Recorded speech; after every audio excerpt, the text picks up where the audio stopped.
የዓለም ዋንጫ ሁሉም እያስገመተ ነው። የኔ ድመት ለምን ይቅርባት? ማማቲ ትገምቻለሽ? ከአርጀንቲናና ከስፔን ማን ነው የሚበላውን ምግብ አቀርብልሻለሁ። አርጀንቲናና ስፔን።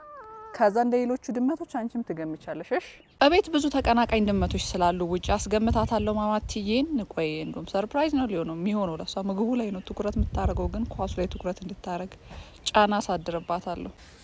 ማማቲዬ ነይ ተፈልገሻል። ነይ ይኸው የትኛው ነው በዩ? ፉድ ኢዝ ጉድ።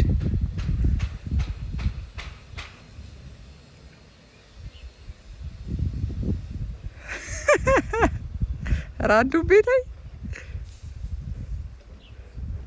እጆዳ ማንን የበላችው? ይሄኛውን በልታለች።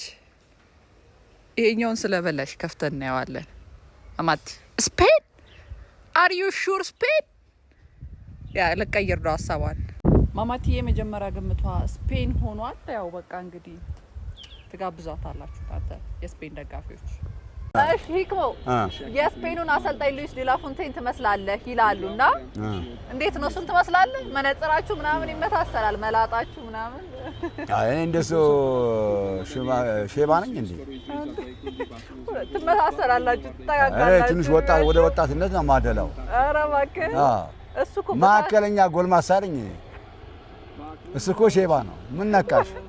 ምንም ቢሆን እኮ እሱ እኮ በታክቲኩ የምታደንቀው ሰው ነው። ያ ስፖርት አሰልጣኝ ነው። እኛም እኮ ፈጣሪ ቢፈቅደው ስፖርት እናሰለጥላለን። አንተ ማለት ስፌት ነው የምታሰለጥለው እኮ ታዲያ ስፌት ስፖርት አይደለ እንዴ? ከነ ማስረጃው ነው።